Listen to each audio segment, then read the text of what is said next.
Bonjour, donc dans cette vidéo nous allons regarder l'exercice résolu du chapitre 11 du manuel Hatier sur le son et phénomène vibratoire, c'est page 191. Donc c'est un exercice qui s'appelle au son de la vuvuzela, bien connu des amateurs de football. On vous dit les vuvuzelas sont des instruments qui ressemblent aux cornes de brume. Elles sont notamment utilisées par les supporters français pour encourager leur équipe lors des compétitions, par exemple pendant la Coupe du Monde en 2018 en Russie. On vous dit que la puissance d'une vuvuzela est environ de 6,3 watts. On vous dit de calculer l'intensité sonore du son reçu par un supporter placé à 1 mètre de l'instrument. Que devient donc cette valeur à 2 mètres de la vuvuzela? Alors, encore une fois, il faut que vous cherchiez avec votre feuille de cours, que vous vous débrouillez tout seul, vous cherchez pendant une vingtaine de minutes, et puis si jamais vous, en cachant la correction, ça va de soi, et si jamais vous ne trouvez pas, donc vous regardez la correction une fois que vous avez bien buté, bien cherché. Donc on vous dit ici que la relation entre l'intensité sonore et la puissance est là, la relation I égale P sur S. Donc si vous placez à 1 mètre de la surface, rappelez-vous, en fait il faut, quand vous avez I égale P sur S, c'est ce qui est marqué ici, c'est que l'intensité sonore a une puissance surfacique, elle est exprimée en watts, mais la surface c'est la surface de la sphère de l'onde sonore. Une onde en fait, quand elle se propage d'une source, elle se propage après dans toutes les directions, donc c'est pour ça qu'en fait on parle de sphère. Et la surface qui est importante ici, c'est la surface de propagation de la sphère. En fait cette puissance va se répartir sur une sphère. Donc ici, vous avez une sphère dans laquelle le rayon il est à 1 mètre. Donc pour parler simplement, ça veut dire que quand vous êtes à 1 mètre du bout, là, que vous soyez à 1 mètre du bout dans une direction ou dans l'autre, a priori, vous allez recevoir la même intensité sonore. Donc ici, à 1 mètre, R égale 1, donc il faut bien faire S égale 4 pi R carré. Donc vous remplacez, 6,3 c'est bien en watts, 4 pi fois R qui vaut 1 mètre, donc vous obtenez 0,50 watts par mètre carré. Si vous mettez 2, donc vous remplacez par 2, vous faites 2 au carré, vous allez trouver 0,13 watts par mètre carré. Et bien, vous pouvez remarquer, si vous faites ça, vous divisez celui-là par celui-là, et vous allez voir qu'en fait, vous allez trouver 4. C'est-à-dire qu'on remarque que I1 égale 4 fois I2, l'intensité sonore est environ 4 fois plus faible à 2 mètres. Ensuite, on vous dit de calculer le niveau sonore correspondant à 1 mètre de la source. Donc le niveau sonore, c'est le niveau d'intensité sonore. Donc c'est la formule qui vous est donnée. Donc cette formule-là, donc L égale ici, donc l'intensité sonore I et le niveau sonore L sont liés donc par la formule L égale 10 fois log de I sur I0. I0 on vous le donne, I0 10-12. Donc ici vous remplacez 10 par 10, log, vous remplacez I par 0,50, puisqu'on est à 1 mètre, vous divisez par 10-12, vous rentrez ça dans votre calculette, ça vous donnera 117, vous écrivez 117 et ce sera des décibels. Donc ça veut dire qu'à 1 mètre de la source, le niveau sonore est d'environ de 117 décibels. Ensuite, à la question suivante, on vous disait un supporter est assis entre deux utilisateurs de vuvuzela. Chaque instrument est situé à 1 mètre de lui. Donc en gros, il en a 2 à 1 mètre de lui.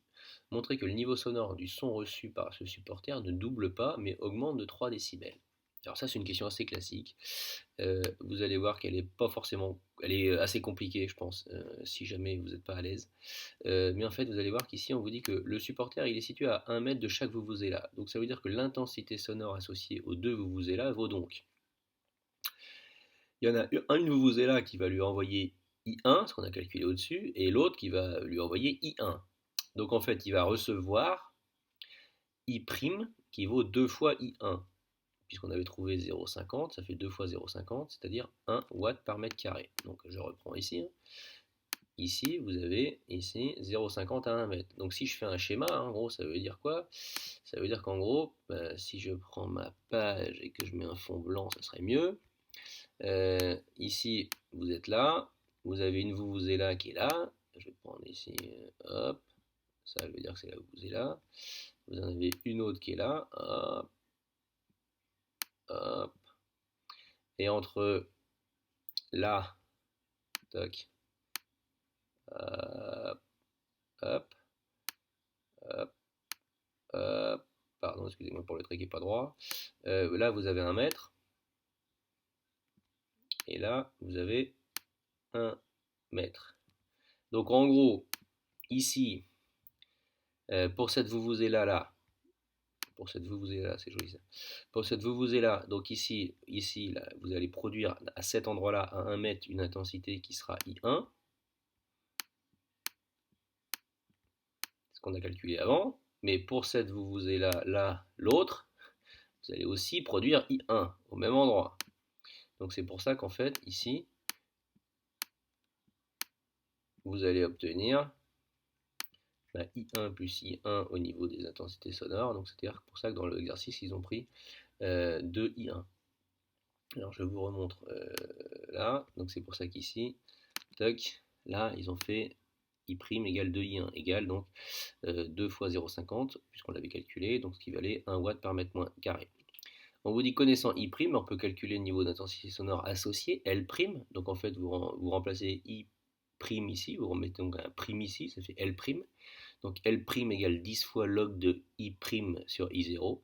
Vous remplacez par les valeurs, vous avez tout, ce qui va vous donner à la calculatrice 120 décibels. Donc effectivement, regardez bien, on est passé d'un niveau sonore qui valait 117 quand il y avait une seule vuvuzela. On en met deux, donc à 1 mètre, au lieu d'en mettre une à 1 mètre. On passe pas, on double pas ça. On fait, par contre, on ajoute ici 3 décibels, puisqu'on est bien passé de 117 plus 3 égale 120. Donc on a bien augmenté de décibels, le niveau sonore n'a pas doublé, mais il a bien augmenté de 3 décibels, quand par contre on a mis deux sources à la même distance. Enfin, question 4. Un son devient pénible si son niveau d'intensité sonore dépasse 80 décibels. À quelle distance d'une vuvuzela devrait se trouver un supporter pour éviter tout désagrément? Alors ça aussi, c'est une question qui, vous allez voir, va pas être très évidente. Alors en fait, on vous dit ici qu'on calcule donc le niveau, l'intensité sonore correspondant donc à un niveau sonore L égale 80 décibels. Alors il y a une fonction qui vous serait donnée pour les mathématiques, vous inquiétez pas.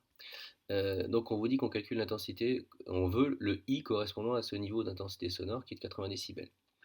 Donc si vous avez L égale 10 fois log de I sur I0, vous pouvez montrer que vous avez aussi la formule qui vous serait égale à I égale I0 sur 10 puissance L sur 10 ici. Alors pour ceux qui sont à l'aise avec les maths, je les laisse vérifier ça. Pour ceux qui ne sont pas à l'aise, je pense que cette formule-là vous serait donnée. Donc si vous avez L égale 10 log de I sur I0, et que vous pouvez donc obtenir I, que vous avez L, en écrivant I égale I0 fois 10 puissance L sur 10. Si vous avez L qui vaut 80, vous remplacez ici dans la puissance de 10, L par 80, vous divisez par 10. Donc ça va vous donner I égale 10 puissance moins 12 fois 10 divisé par 10, exposant 80 divisé par 10. 80 divisé par 10 étant égal à 8. Vous allez trouver I égale 10 moins 4 watts par mètre carré. Donc, pour faire simple, on ne perd pas de vue que ici vous avez une intensité sonore. Donc si vous avez 80 décibels à un certain endroit, ça commence à être, c'est pour ça là, c'est la limite qu'on cherche, ça correspondra à une intensité sonore qui vaut 10-4. Mais on sait que, sachant que la puissance sonore par la vuvuzela ne peut pas changer, calculons la distance R à laquelle on doit se trouver le supporter pour préserver son système auditif. Si on dit que la puissance sonore de la vuvuzela ne peut pas changer, c'est-à-dire qu'en gros la puissance sonore n'est pas modifiée quand on s'éloigne. Quand on s'éloigne, donc si votre vuvuzela dégage 100 watts, elle dégagera 100 watts toujours au niveau de la puissance sonore de l'instrument. Après, son intensité sonore va diminuer quand vous allez vous reculer, mais la puissance ne va pas changer.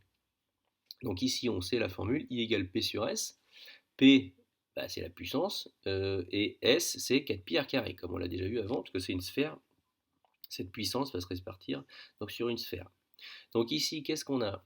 Donc on a I, on le connaît, 10-4. On a ici P. Alors la puissance de la vuvuzela, regardez bien, la puissance, on vous la donne. On vous dit que la puissance d'une vuvuzela, c'est 6,3 watts. Donc ça, on l'a. Donc on a ici I, on vient de le trouver, 10-4. P, on a 6,3. 4pi, c'est des nombres, et bien on cherche R. Après, c'est juste de la petite manipulation mathématique. Quand vous avez ça, moi je vous conseille d'y aller crescendo, d'y aller doucement. C'est-à-dire vous faites votre produit en croix, vous y allez doucement, vous faites votre racine au dernier moment, vous isolez d'abord R carré, ensuite vous isolez R, vous allez trouver ça.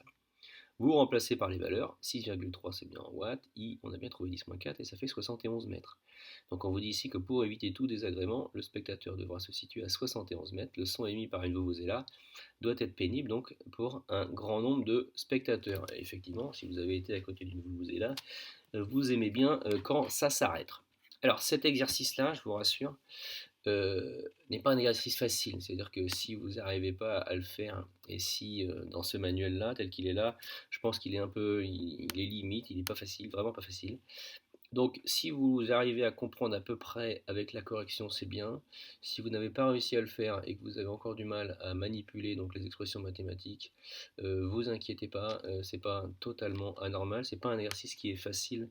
Donc pour un niveau de première, c'est des choses qui sont pas évidentes, surtout si vous n'êtes pas à l'aise avec les fonctions log ici, et surtout si vous n'êtes pas à l'aise ici avec les transformations d'expressions littérales. Voilà, donc j'espère que malgré tout cette vidéo vous sera utile.